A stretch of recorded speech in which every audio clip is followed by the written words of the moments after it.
Hello, very good day. My name is Carlos Lopez, and this is Keynote 4.4 on co-treatment of fecal sludge in municipal wastewater treatment plants as part of the online course on fecal sludge management. I'm Carlos Lopez from UNESCO ISG, and I am Associate Professor on Wastewater Treatment Technology or Sanitary Engineering. What's the problem with fecal sludge management? Well, usually one of the main problems or practices is that there is a lack of proper planning of the fecal sludge management.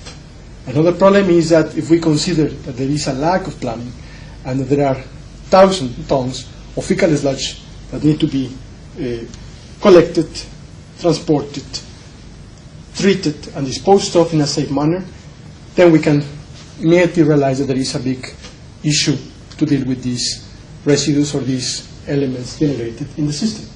So some of the major challenges of fecal sludge are how to do the emptying of the pits, of the vaults, of the septic tanks, how to transport these residues in a safe, adequate, and efficient way, and the most important for this unit is how to treat them and how to have a safe disposal or reuse of this fecal sludge. So the main learning objective of this unit is that after the completion of this online lecture, the reader, the student, or the participant will be able to evaluate and propose or to have key considerations to co-treat the fecal sludge in municipal wastewater treatment systems, if feasible. To start with, I would like to talk about the fecal sludge characteristics.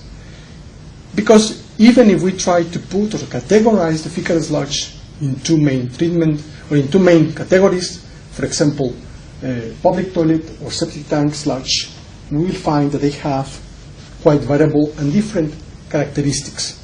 For example, if we talk about the total solids content that we can find in public toilets, that is supposed to be fecal sludge fresher, more freshly generated in the systems.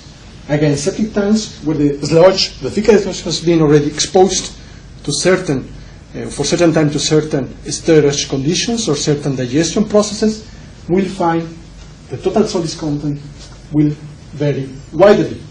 For example, public toilet can go from 30 to even 52,000 milligrams per liter, and for septic tanks can also range from 12,000 to more than 35,000 milligrams per liter of total solids.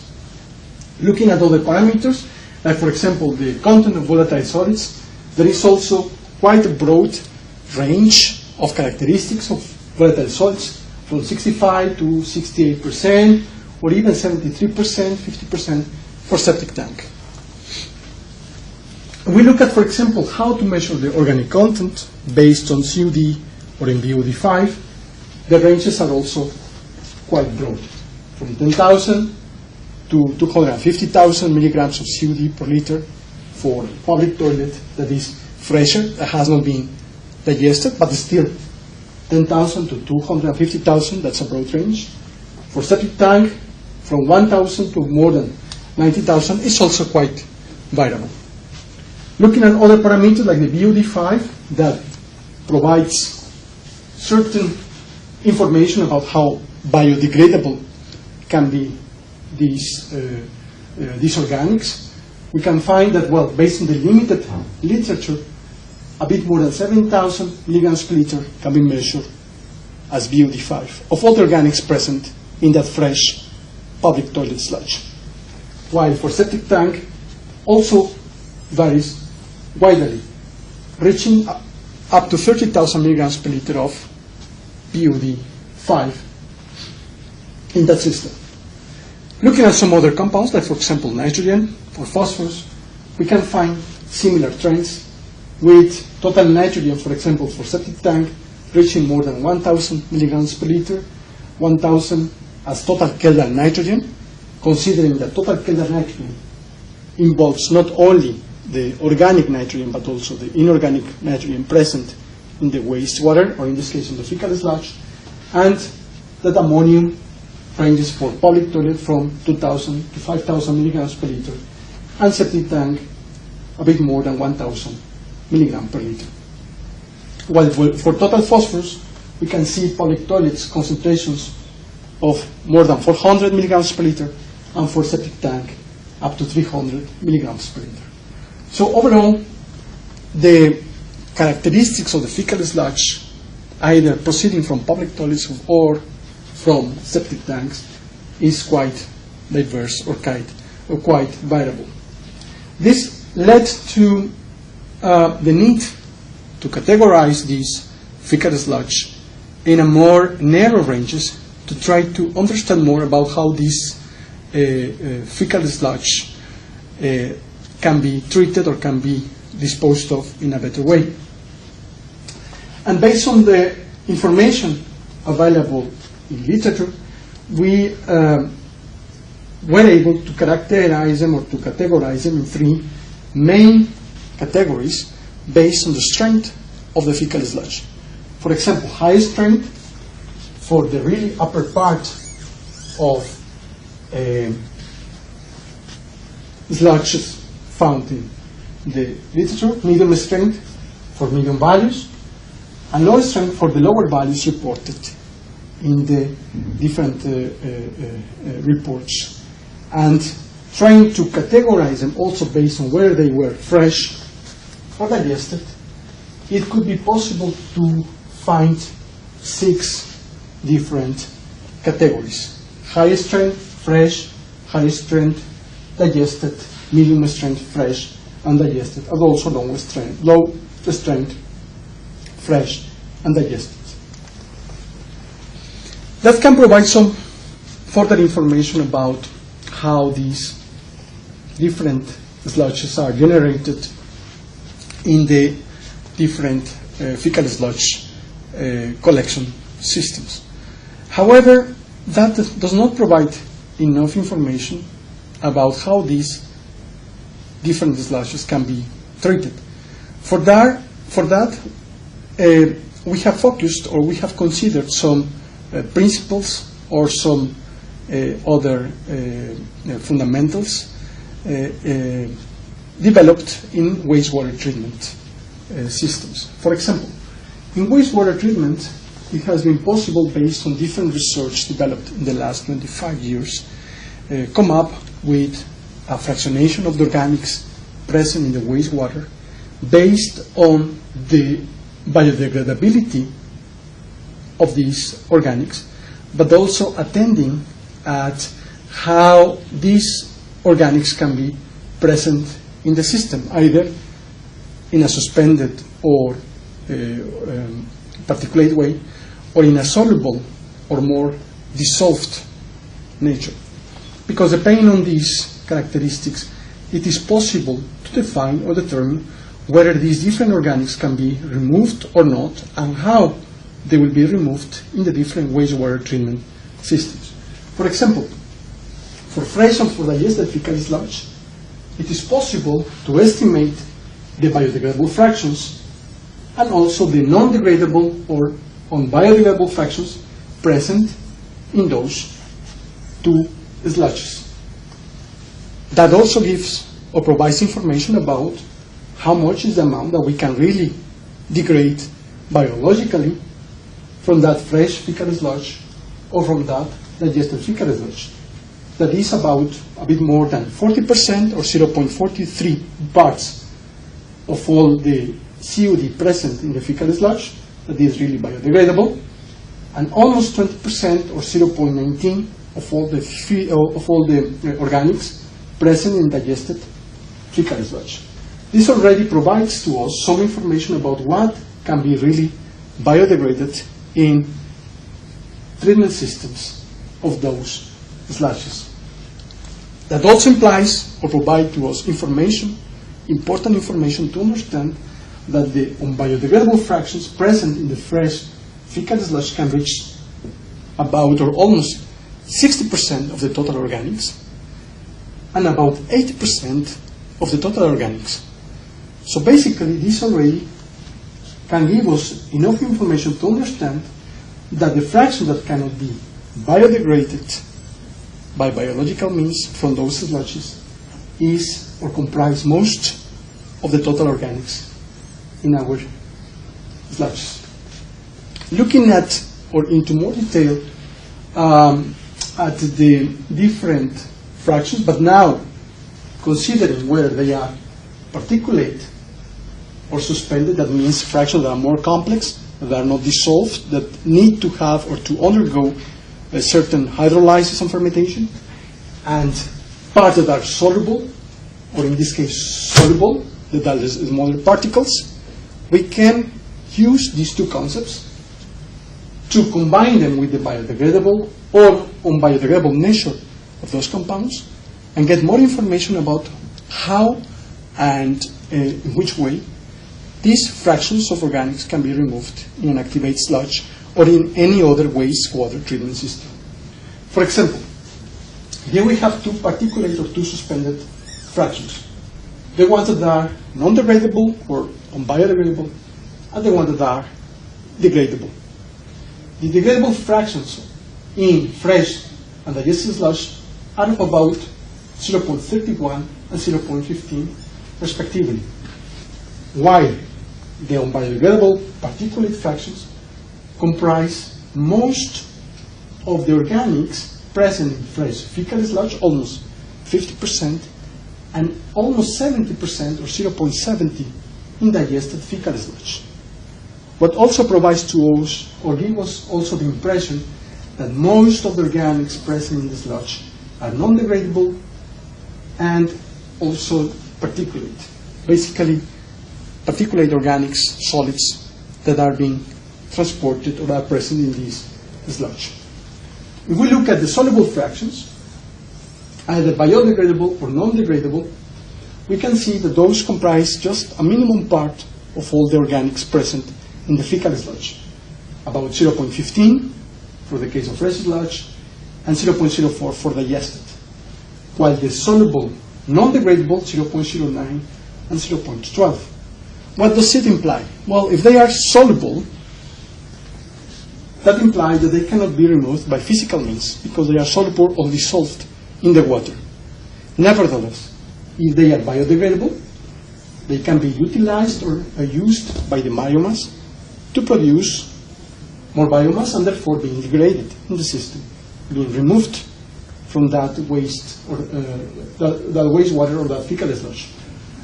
While the parts that are soluble and non-degradable, that's 0.09 and 0.12, so about 10% of all the organics, they are soluble, so they cannot be removed by physical means, but also they are non-degradable, so they will basically be present in the water and not be removed in any biological waste water treatment system within the boundaries where most of the treatment systems operate. This also implies that these biodegradable fractions, either soluble or particulate, may be able to be removed in the plants if they are subject to the required operating conditions that biological systems need, being able to be removed by the microorganisms. However, this particulate fraction that is not degradable will not be able to be removed and will mostly accumulate in the system because it cannot be used by the organisms, but it will accumulate since it is suspended and particulate in the system. While this one that is a soluble, unbiodegradable, will basically just float, get dissolved in the system, and leave through the effluent, having the strongest impact in our effluent quality. So basically, based on the previous information about the COD fractionation and the characteristics, we can now get some hints about what the composition of the fecal sludge is and how those components or those elements of organic origin can be removed. But basically, what we can see is that most of them are particulate, non-degradable, so not being able to be removed biologically and only accumulate, and a big portion is soluble, unbiodegradable, having a strong impact in our wastewater treatment plant efficiency. If we look at the fractionation of the nitrogenous compounds, following a similar process or a similar approach, we can write down, for example, the fractions that are composed by free and saline ammonia, the fractions that are composed by organic, non-degradable, or in this case, unbiodegradable particulate nitrogen, and the parts that are present as unbiodegradable soluble nitrogen. These compounds will have or will behave in a similar manner like the organics, being free and saline ammonia available by microorganisms, either to be oxidized or to be used as part of the nitrogen requirements, or in this case, biodegradable, soluble, or particulate that, since they are not degradable, will either accumulate also in the system or will flow out or flow through the system without being removed. How are these fractions in fecal sludge? Well, basically, we can see that in fresh fecal sludge, most of the nitrogen is free and saline ammonia, about 84%. That means that this fraction in this fresh fecal sludge will be able to be oxidized or used by the microorganisms, so we can remove this fraction. However, the other two fractions that are about 15%, 0.01 organic unbiodegradable and 0.15 organic unbiodegradable soluble, will not be able to be removed, one getting accumulated in the system, the particulate one, and another one being or flowing out of the system, the soluble one. When we look at the digested, and because most of the sludge has been already exposed to certain digestion, either in the septic tanks or in any other fecal sludge collecting system, we will see that the range has changed, interestingly, being now the free and saline ammonia about 0.20 or 20% of the total nitrogen, 5% the organic unbiodegradable particulate, and about 75% the unbiodegradable soluble nitrogen. What are the practical implications of this? Well, basically, this that is soluble, unbiodegradable, cannot be removed biologically, and it is soluble, so it cannot be removed physically, and it will have, therefore, the strongest impact in our effluent. In a similar way, like the particulate non-biodegradable, the organic unbiodegradable particulate nitrogen will also tend to accumulate in our system and will be mostly solids that will start to build up in our wastewater treatment plant.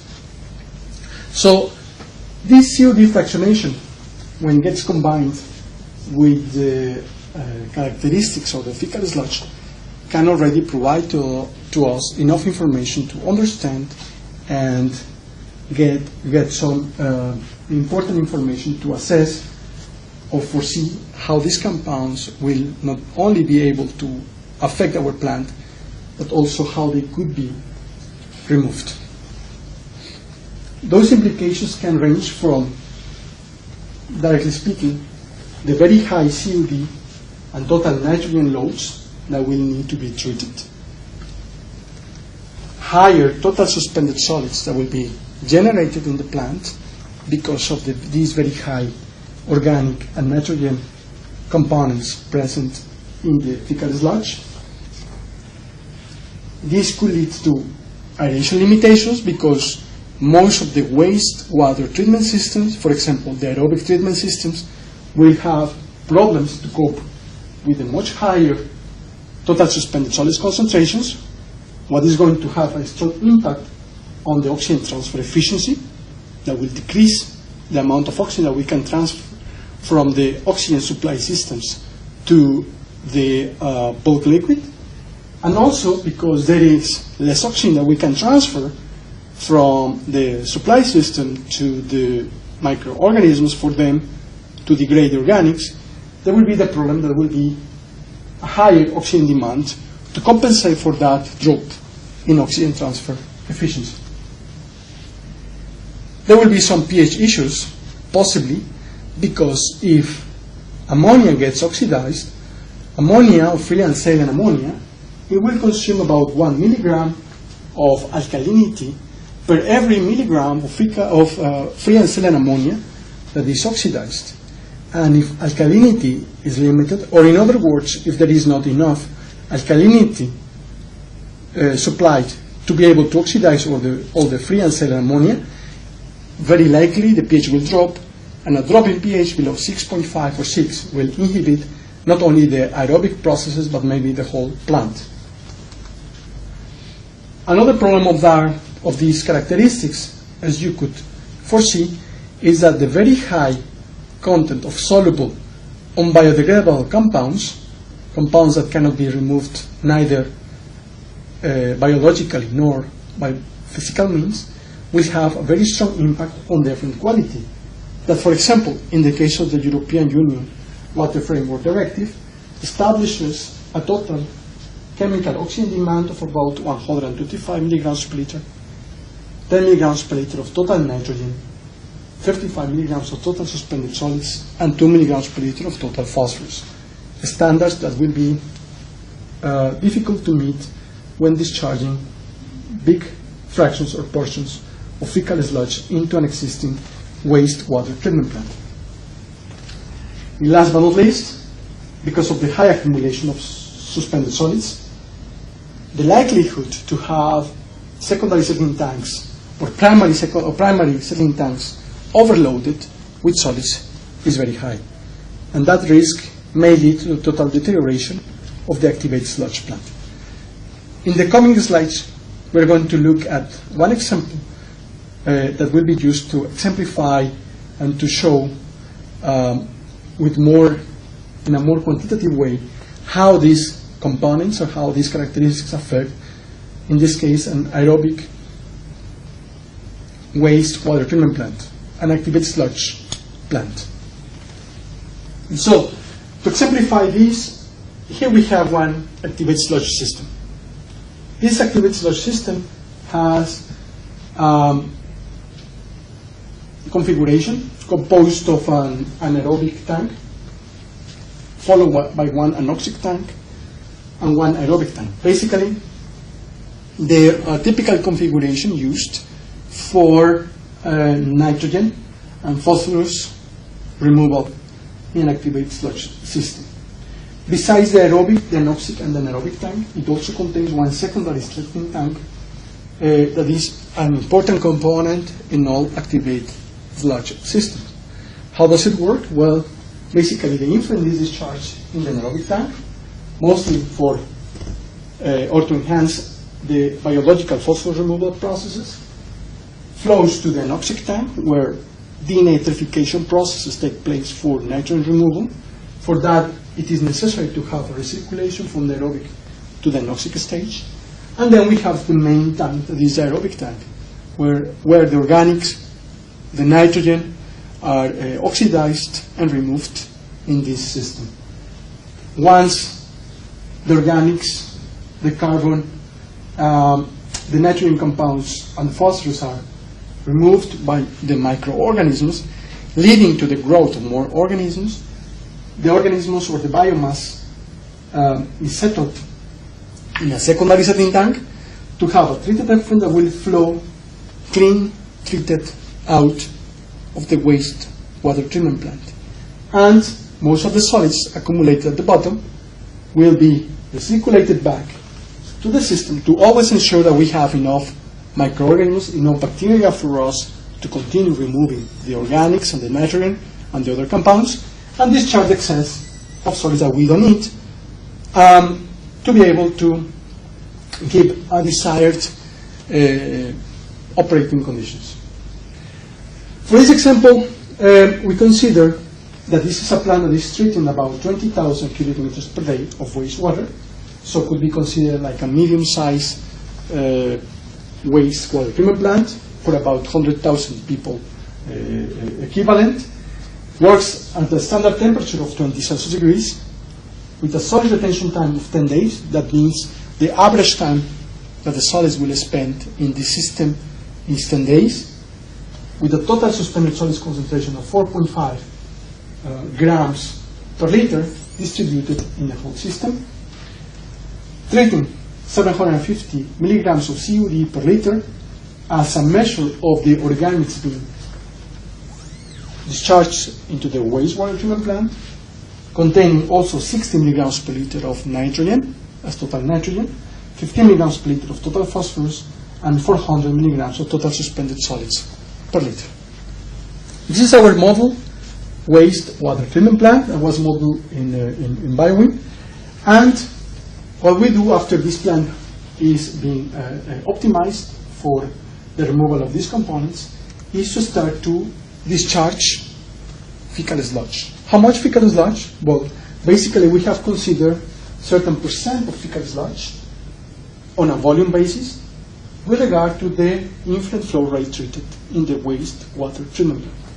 Well, we are discharging from nothing, that is our baseline, basically when there is no fecal sludge discharged, up to 10% fecal sludge to the plant.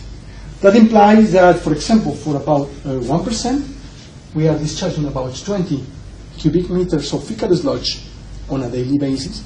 That is equivalent approximately to about 40 tanks with a volume of 5 cubic meters, or 25 tankers with a volume of about 8 cubic meters per day.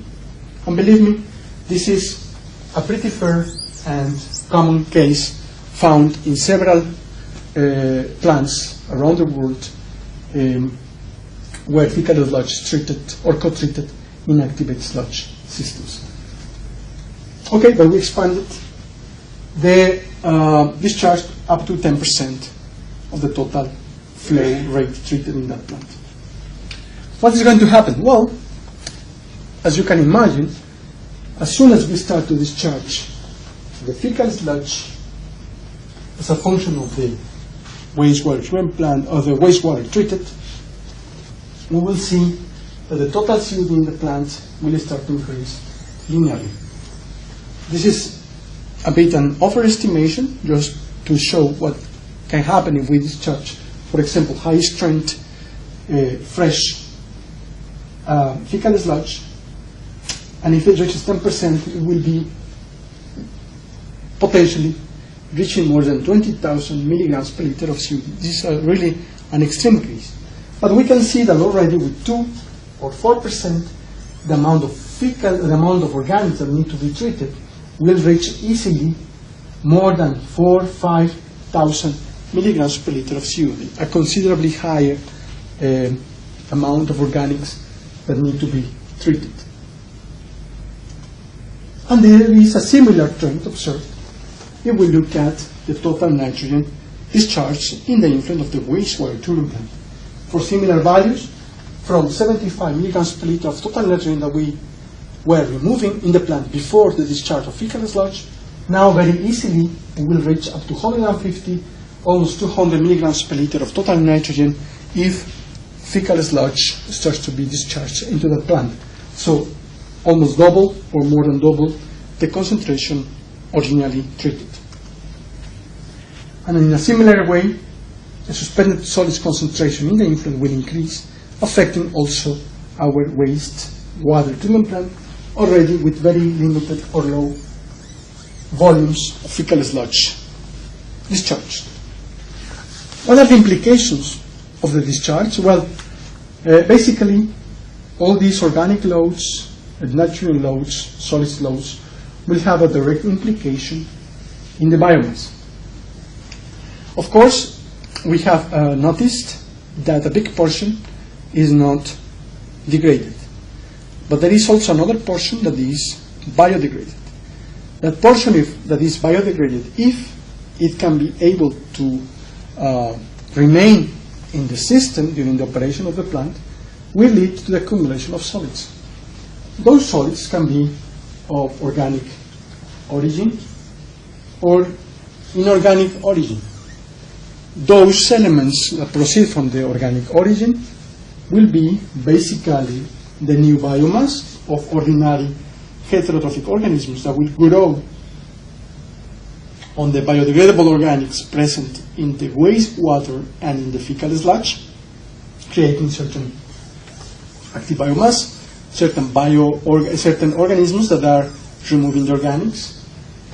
The decay or the decay of those organics will lead to the accumulation of some endogenous residue that is being built up from the endogenous residue, the endogenous processes of those bacteria when they are dying or being exposed to endogenous conditions. But there will be also the accumulation of that unbiodegradable particulate organics that we notice can go up to 70% in fecal sludge in the system. And these will build or will accumulate in a wastewater treatment plant. So if we apply or determine these masses, we will be able to know and determine what is going to be the increase in solids in our activated sludge plant if fecal sludge is treated. How to do that?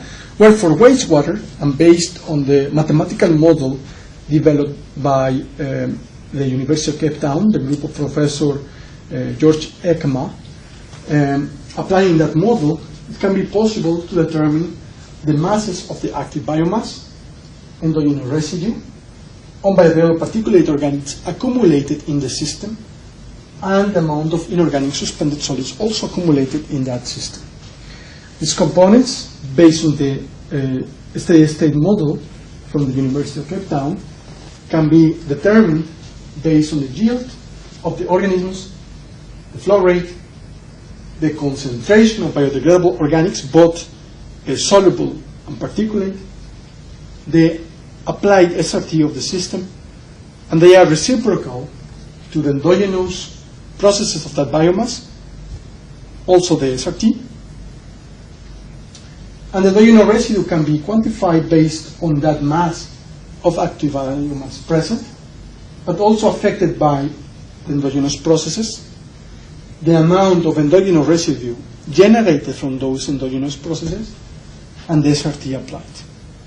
While the particulate unbiodegradable organics present in that system can be estimated based on the flow rate, the concentration of particulate unbiodegradable organics present in the influent of the plant, times the SRT, and divided by a conversion factor that takes into account the equivalent in VSS, in volatile suspended solids, of those organics. While the inorganic suspended solids can be estimated based on the flow rate, the concentration of inorganic suspended solids present in that influent, and the SRT applied. All these equations can be found for further reading in the book of Biological Wastewater Treatment, Principles, Modeling, and Design, edited by the International Water Association.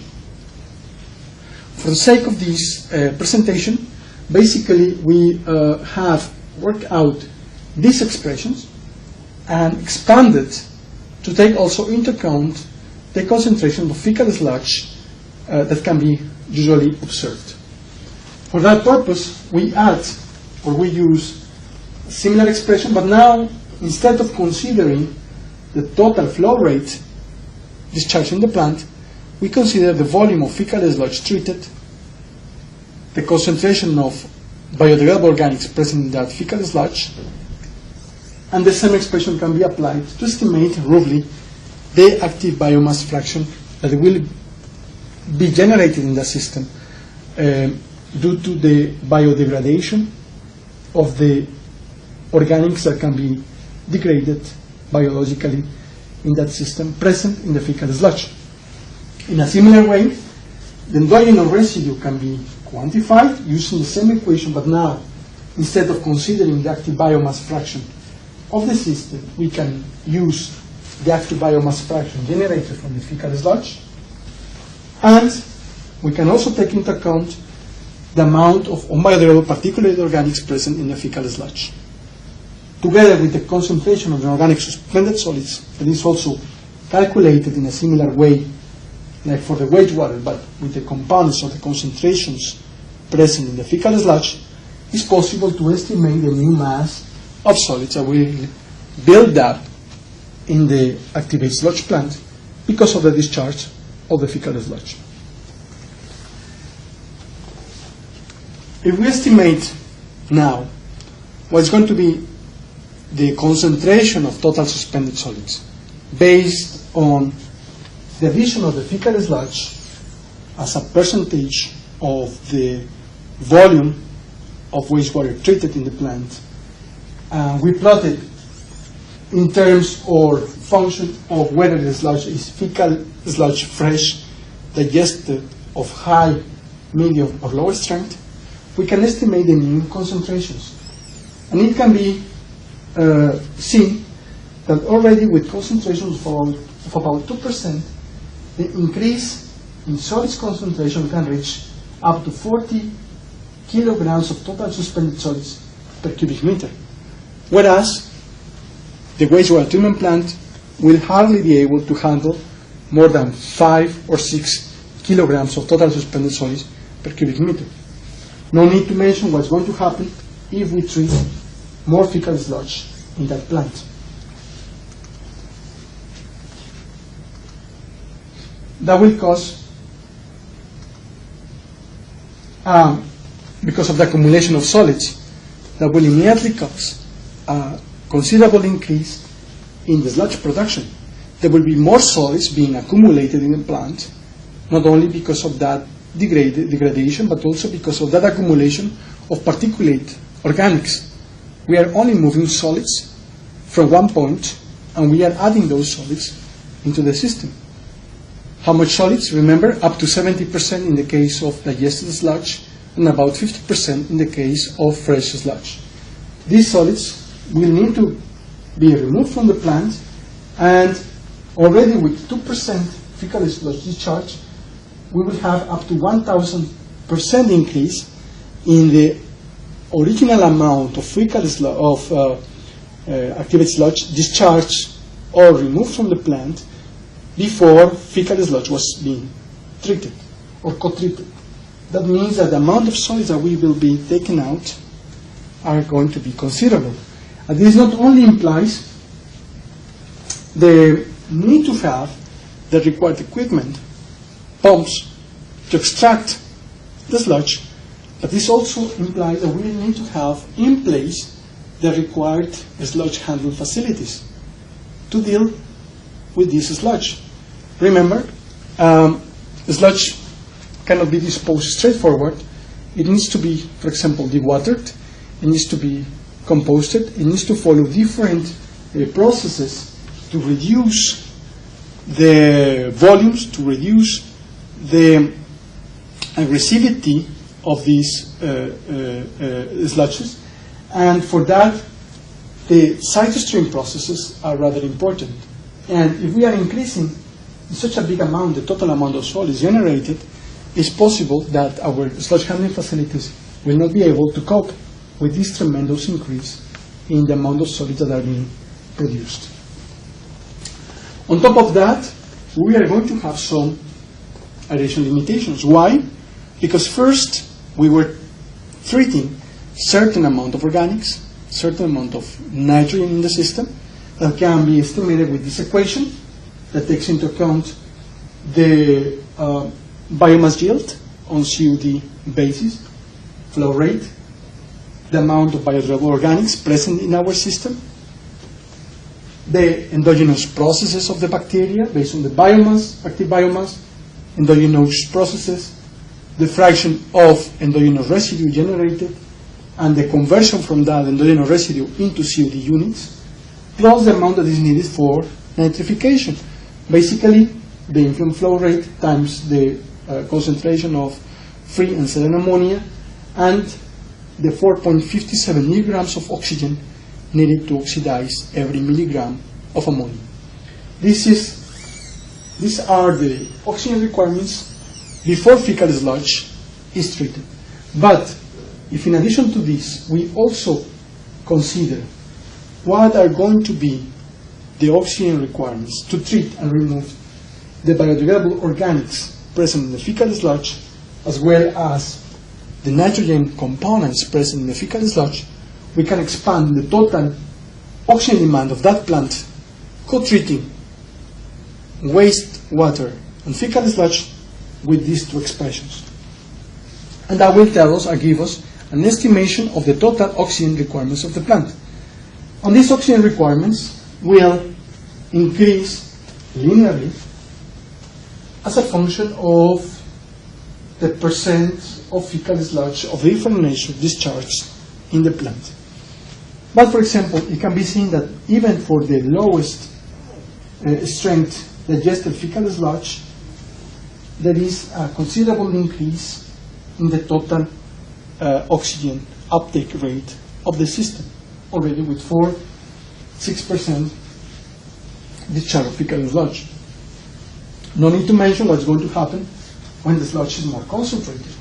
We'll have a tremendous increase that will increase linearly, and with less than 1%, it will increase in more than 50% the total oxygen requirements of our plant.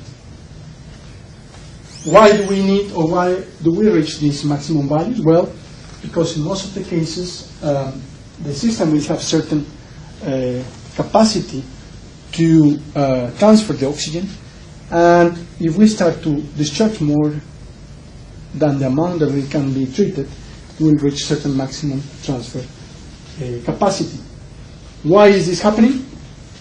Well, basically, because it has been reported in different research studies that the total amount of oxygen that can be transferred to the water from an oxygen supply system to the bulk liquid is function or depends on the amount of total suspended solids present in the aeration tank.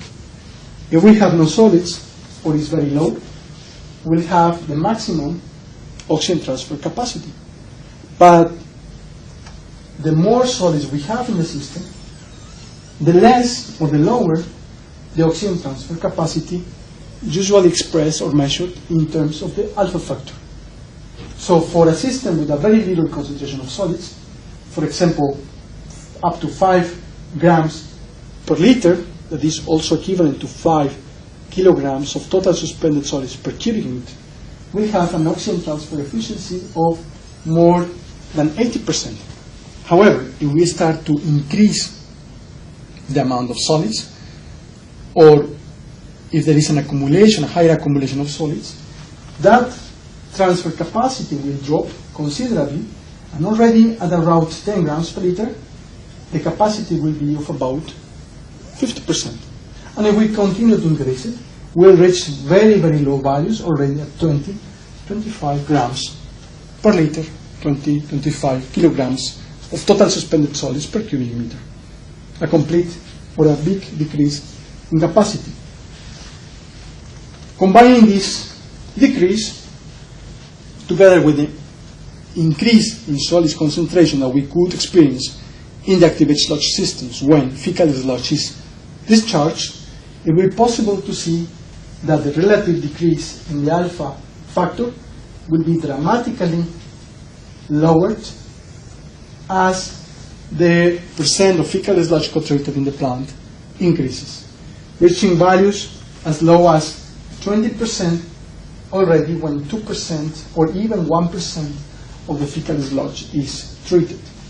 For the two lowest or less concentrated sludges, already a 70-80% discharge, or drop in aeration efficiency can be observed.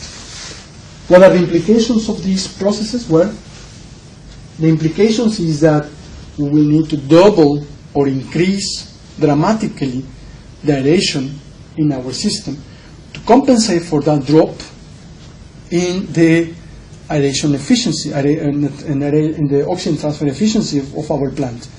That means that to compensate, we will need to increase dramatically our aeration capacity and even double it already with 1% and increase even further as the fecal sludge increases in our plant. So if we don't have enough aeration capacity in the activated sludge plant, it's very likely that the oxygen will drop. If the oxygen drops and being the system and strictly, or some processes strictly aerobic, a drop in oxygen, particularly below 1.5 milligrams per liter, can possibly lead to an incomplete oxidation of the organics because there will not be enough oxygen for the bacteria to continue with the degradation of the organic compounds. It will lead to the inhibition of nitrification, because nitrifiers will not be able to find or to have enough oxygen to continue with the oxidation of ammonium. And that can also lead to filamentous bulking sludge. Bacteria that grow in a bulky way, like filaments or hairy shape, that will make the flux, or in this case the sludge, fluffier, more bulky, and it will not be able to settle down in the secondary settling tank. And if it cannot settle down, and if it loses or it gets lost or reaches the effluent, that will immediately or directly affect the quality of our treated effluent. And on the other hand, if it doesn't reach enough compaction in the bottom of the secondary settling tank, there will not be the possibility to recycle enough amount back to the activated sludge plant to keep the desired concentration of organisms in the system. So overall, these conditions, a drop in oxygen concentration, can lead to a complete deterioration of the wastewater treatment plant. And there is a correlation found between the TSS and the dissolved oxygen. So we can see that the more fecal sludge we treat, already 5% fecal sludge, if we reach 5 kilograms of total suspension per cubic meter, our dissolved oxygen will, in some cases, already reach 0.6 milligrams per liter of dissolved oxygen. And in some cases can go even below 0.2 milligrams per liter with 10 kilograms of TSS per cubic meter. So already at the very low concentrations of or discharge fractions of fecal sludge, the system may start to have limitations regarding the oxygen concentration that can be kept in the aerobic system. Another issue that we have discussed is the pH. Because of the very high concentrations of nitrogen found in fecal sludge, there is a big risk that if there is not enough alkalinity, the pH will drop. And it can drop because 1 milligram of free and 7 ammonia consumes 7.14 milligrams of alkalinity per in the system. If the alkalinity drops below 100 or 50 milligrams per liter, the pH in the mixed liquid will very likely drop below 7 or approach 6 in that system. And what are the implications? If that happens, the problem is that particularly for nitrification, for example, the optimal pH range can be found between 7 and 8. Being nitrification highly sensitive to a pH drop, already if the pH reaches 6.5, we'll have about 60% nitrification capacity compared to the amount that we could have, or the capacity that we could have at a pH of 7 or 7.5.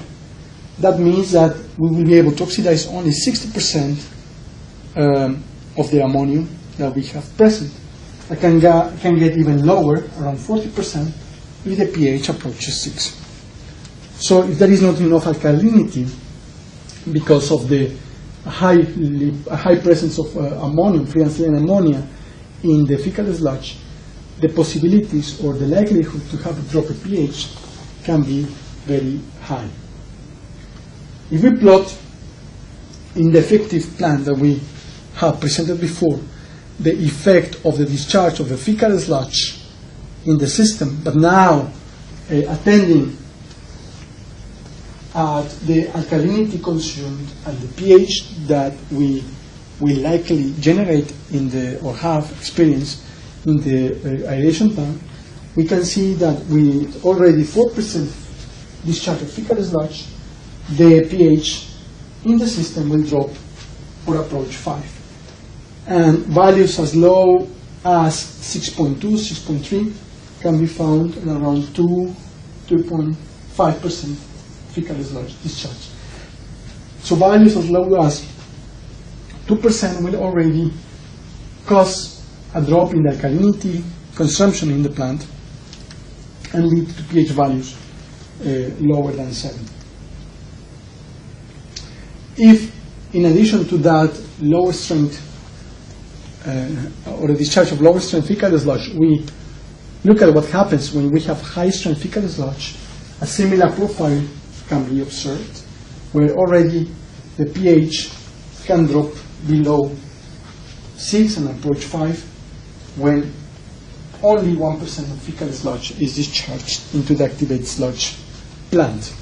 So basically, the risk to have a drop in pH, regardless the type of fecal sludge that we co-treat or we try to co-treat, are very high in that system. What happens with the quality of the effluent? As we discussed before, the soluble unbiodegradable organics will have the strongest impact on the effluent quality, particularly because they cannot be removed by physical means and they cannot be removed either by biological means. What implies that they will have or will define the minimum COD effluent that we can have in the plant. Below that value will be very difficult to go because of the nature of these components or these fractions. Pondering or weighing the concentrations of unbiodegradable soluble organics for the fecal sludge and for the wastewater, we can estimate what is the minimum COD that we can observe in the effluent, and that can be quantified with this expression. And in a similar way, we can obtain a similar an expression to quantify the total nitrogen concentration in the effluent with this equation. And as observed, also the COD in the effluent will increase considerably as the fecal sludge discharge increases. And already for some values, we'll reach concentrations of 200, 300, 500 milligrams per liter of COD with less than 1 or 2% discharge of fecal sludge. For total nitrogen in the effluent, we can observe a very similar trend when less than 2% can lead to more than 20, 30 milligrams per liter of total nitrogen, and that will logically exceed most of the standards that have been proposed for the discharge of nitrogen compounds in treated effluents. Regarding the total solids concentration in the effluent, because of the very high accumulation of solids, the possibilities to have a high concentration of solids also leaving the treated effluent are higher and will likely reach more than 30, 40, up to 50 milligrams per liter with concentrations of 4 to 2% fecal sludge. In addition to this, you can say, okay, maybe another option is to try to make the secondary settling tanks larger to be able to cope with the increase in solids concentration. That can be computed based on this equation modified from Ekama and Moraya, published in 2004, where we take into account the amount of wastewater treated, of fecal sludge treated, and the expected total solids concentration in the activated sludge tank. Even for values where the settleability of the sludge used to be very good before the disposal or the discharge of fecal sludge, we can see that the increase in the required area of the secondary settling tank can be dramatically higher. For example, in less than 2% fecal sludge, we will already need like 25% more area for the lowest strength digested fecal sludge, but we may even need to double the area of the secondary settling tank if stronger fecal sludges are treated.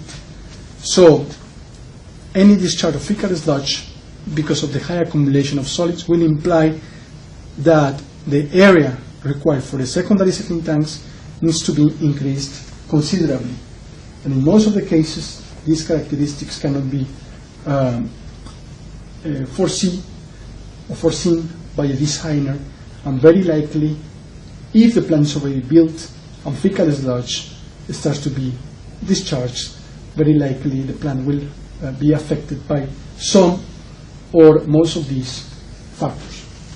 And you can say, or could ask, what about anaerobic treatment of fecal sludge? What about to treat it anaerobically? Under which circumstances does it make sense? Is it suitable? Similar to aerobic treatment, we can also assess the effects of the discharge of fecal sludge on the plant. And in this case, based on design criteria, we need to look at the organic loading rate. If the plant, or if a plant, fictive plant, is designed for 3 kilograms of COD per cubic meter per day, only with the discharge of fecal sludge, it will be a serious and considerable increase of almost double regarding the organic loading rate, with less than 1 or 2% fecal sludge discharge. What are the implications? Well, if we try to express it in terms of solid loading rate, the solid loading rate will increase also considerably, between 1 or 2 kilograms per cubic meter per day, with regard to the original 0.25 kilograms of design for this fictive plant. What means that the concentrations will maybe tripled or increase by about 5 times. If the plant is not designed to cope with this increase in solids, very likely will not have enough time for the anaerobic digestion of these solids. And one of the factors that can exemplify this effect will be, for example, the drop in the SRT, in the solid retention time. If the solid retention time is about 10 days for a system where no fecal sludge is treated, it will decrease to less than 8 days when the fecal sludge starts to be disposed of or treated, co-treated in this plant. That will already impose a limitation, implying that the system may be short in about 20% in total volume required for the anaerobic treatment of this fecal sludge.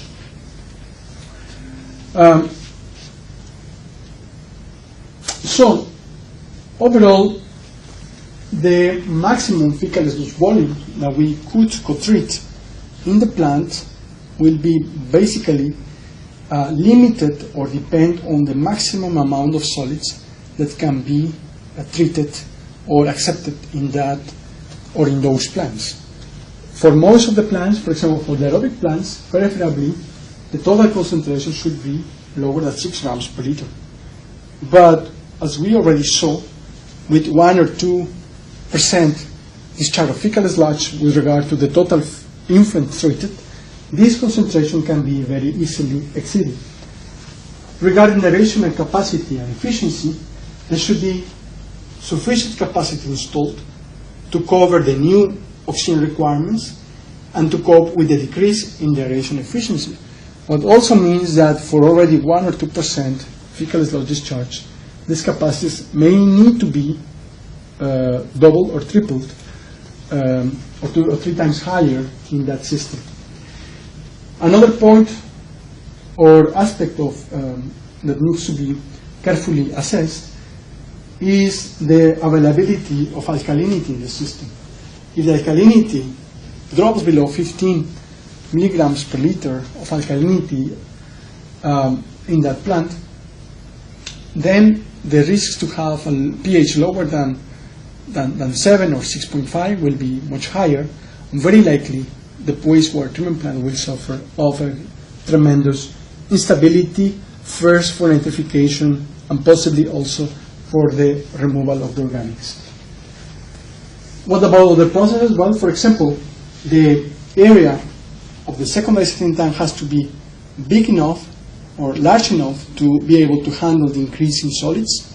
What needs to also be foreseen by a designer, and in most of the cases this is not a common practice, the effluent standards will be likely exceeded because the fractions or the concentrations of unbiodegradable soluble components, either organic or nitrogenous of nitrogen